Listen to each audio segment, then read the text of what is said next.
याद करते हैं भगवान नहीं मिलते हैं तो भगवान के विरह में एक गीत गाते हैं जिस गीत का नाम है गोपी गीत। गोपी गीत भागवत का प्राण कहा गया है और उस प्राण स्वरूप गोपी गीत का गान विनती कर रहे हैं कि हे नाथ आप आ जाओ और गाने से भगवान प्रकट होंगे। इसीलिए गीत गाने के लिए कहा जाता है। इसी से गजल प्राप्त हुआ, गजल से गीत से गजल बना।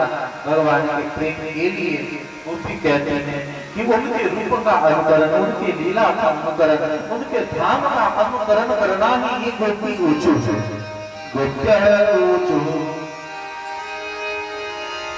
शर्मिल करके गान कर रहे हैं जयति देवी कम जयमना ब्रज सयति इंदिरा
गोपी सब कहते हैं हे नाथ जब से आप पधारे हैं इस ब्रजमंडल में तब से इस ब्रजमंडल की महिमा बढ़ गई है।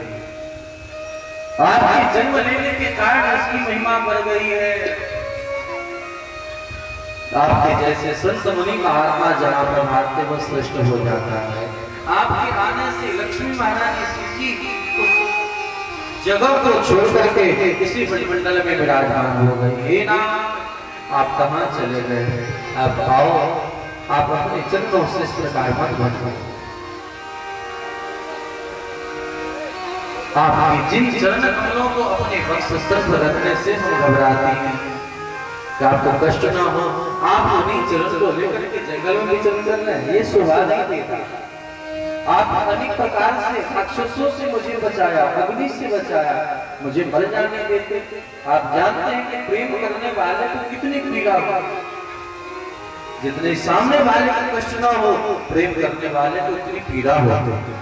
इसीलिए हे नाथ हे कृपालु आप जल्दी से सामने आ जाओ और भगवान की प्रत्येक लीला को एक एक लीला को गान करते हैं। कैसे भगवान ने काली नाग को नाथा है, समझाया है, मर्दन किया है, कैसे भगवान खेल खेलते हैं और कैसे भगवान गिरिराज पर्वत को उठाते हैं। सभी लीला का गान करते हैं।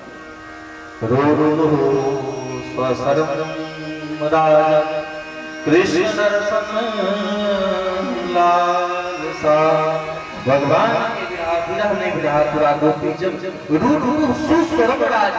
देखो ध्यान देने वाली बात है, रोना भी ऐसे वैसे नहीं होता है, एक स्वर में स्वर हो रही है।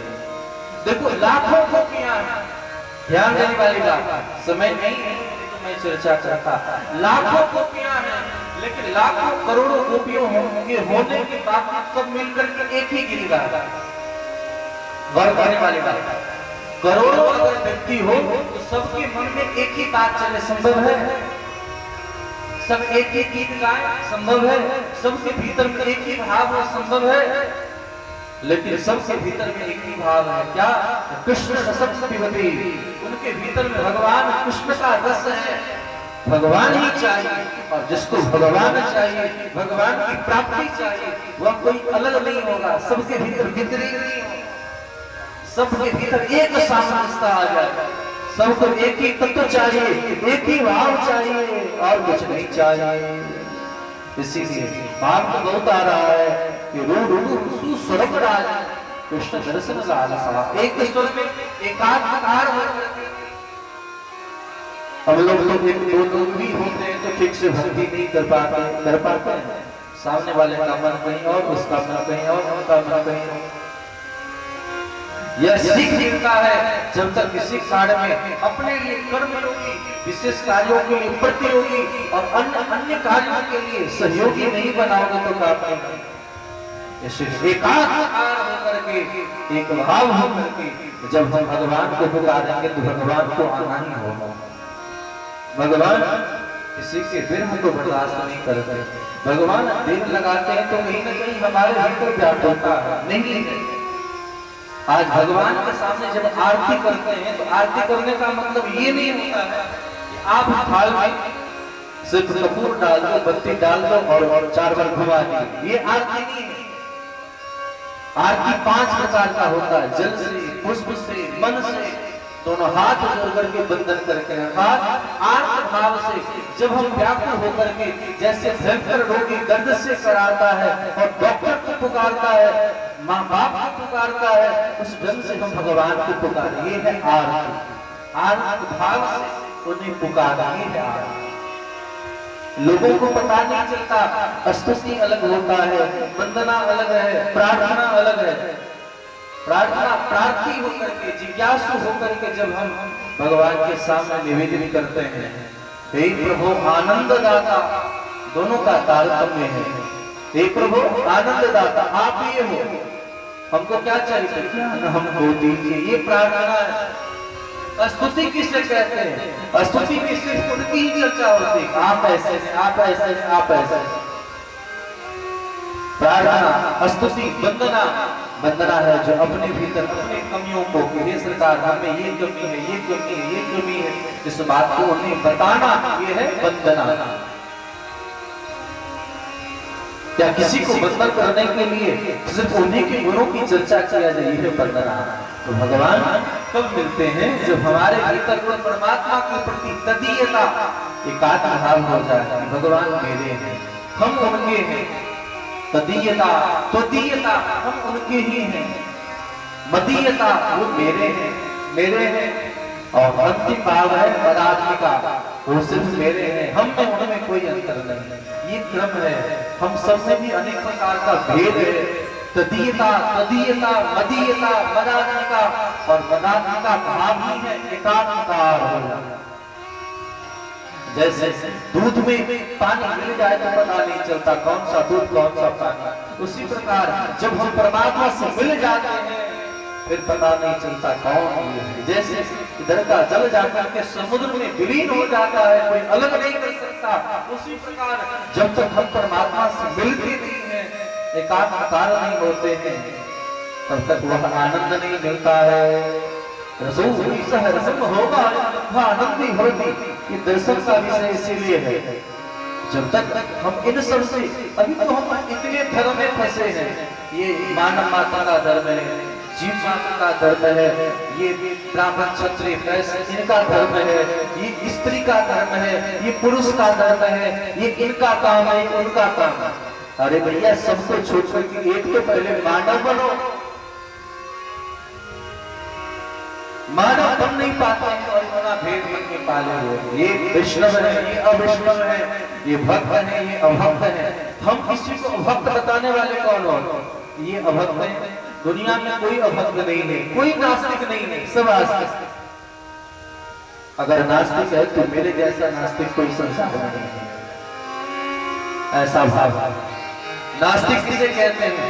नास्तिक जो वेद निंदक, जो वेद शास्त्र उपनिषद की निंदा कर, वो नास्तिक है।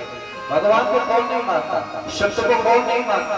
चोर भी चोरी करता है, लेकिन जब बंटवारा करता है तो ईमानदारी से करता है। फिर कैसे नास्तिक? जब बंटवारा करता है ईमानदारी से बंटवारा करता है। भैया ईमानदारी से काम गलत करता है, एक शराब पीना दुर्गुण है, अवगुण है कि नहीं? मैं मना नहीं करता हूं, जो पीते हो पीते रहो,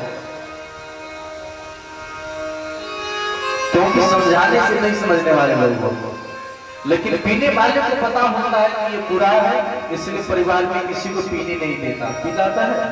ये टॉनिक है, 2-4 गोल बच्चे को भी पिलाता। कोई पिलाना चाहता है, इसका मतलब समझता है कि ये गलत है, उससे अधिक कौन समझ सकता है? इसीलिए गलत वस्तु को स्वीकार ना करे। जिस पुरी पर लिखा रहता है कि उपयोग करने से कैंसर होता है, फिर उसका उपयोग करता है, लेकिन कोई घर के जिससे स्नेह करता है उससे कोई करे तो उसे पसंद नहीं होता। इसका मतलब उसके जानकार, उसके ज्ञान से बढ़कर किसी और का ज्ञान नहीं, और इसी ज्ञान को मानने के कारण वह परमात्मा है। ज्ञान का जो संस्कार करे, सम्मान करे, वही तो भगवान है। तो भगवान के लिए सब हाथुरा होकर के रो रही है, रो सुस्वरम रायम कृष्ण दर्शन लालसा। भगवान जिसको चाहिए, सबका उद्देश्य यहाँ जो भी आया है सबका है सामग्री ही देना। फिर किससे विवाद करना, किससे हम दोष डालना, किससे हम दुश्मनी करें? नाहक तो बैठ पाल करके चलते, ये अपना है, ये पराया है, ये है, ये है। अब अभिप्राय के चक्कर में फंस जाने के कारण सबसे दुर्गति। सबसे भीतर तो वही परमात्मा विराजमान है। सब में अगर भगवान को देख ले तो बेड़ा पार हो जाता है। भगवान प्रकट हो गए, भगवान को सब सच्चाई करी है। महाराज आप हम पर कृपा करें। भगवान के सामने चर्चा होने पर भगवान ने कहा, आत्माराम आपका अकृतज्ञ गुरुद्रोही। आत्माराम इसे कहते पता है? आत्माराम का मतलब होता है जो अपने आत्मा, अपने हृदय में ही रमन करता है, उसे दुनिया से कोई मतलब नहीं। क्या अमीरा क्या गया कोई मतलब नहीं, उसे कहते हैं आत्माराम। दूसरा होता है आपका काम, आत्मा को भी किसी से कोई मतलब नहीं रहता। क्यों? क्योंकि जिनकी इच्छाएं पूरी हो गई है, सब कुछ मिल ही गया है, वो दूसरे से मतलब रखेगा? कोई मतलब नहीं रखता है। तीसरा होता है अकृतज्ञ, यानी कोई उपकार करे या ना करे तो भी कोई बात नहीं, मेरा काम है उपकार करना। तो अकृतज्ञ के अंतर्गत आते हैं माता पिता गुरु। माता पिता अपना कर्म करते जाते हैं, बदले में भले ही गाली क्यों न मिले, लेकिन फिर भी अपना जो कर्म है उस कर्म को करके चलते, उसे कहते हैं अकृतज्ञ। और चौथा होता है गुरुद्रोही। गुरुद्रोही का मतलब होता है जो उपकार करे और उसका ही अपकार कर दे। उपकार कोई करता है उससे उपकार कर देना, ये तो बढ़ियागिरी है। पैसे दो और सम्मान लो, सम्मान दो पैसे लो, लेकिन एक तो सम्मान भी दे रहा है, प्रतिष्ठा भी दे रहा है, सब कुछ दे रहा है, और बदले में उसे दुख देना, उसे कहते हैं गुरुद्रोही। भगवान के सामने कहा, जैसे ही कहा उससे कहते हैं गुरुद्रोही। सब गोपियां ताली बजाने लगी, हे प्रभु आप गुरुद्रोही हो, आप गुरुद्रोही हो, हम आपसे इतना प्रेम करते हैं और आप प्रेम न करके बदले में मुझे कष्ट दे रहे हो। ये है प्रेमाला। जब प्रेम की पराकाष्ठा हो वहां शिकायतें नहीं होती, वहां सिर्फ नोक झोंक होता, नोक झोंके चलती रहती। और नोक झोंक जब पति पत्नी के मध्य हो तो प्यार प्रेम और वृद्धि को प्राप्त होता है। बोलो राधे राधे। इसीलिए साहित्य पढ़ना चाहिए। अभिज्ञान शाकुंतलम वेगदूतम रघुवंशम। महात्माओं ने बड़े बड़े ग्रंथों पर लिखा है, साहित्य में यानी शास्त्रकार अनुसंधान है। भगवान अब सबके सब के बीच प्रकट हो गए और सबके साथ रास करना प्रारंभ कर दिया है।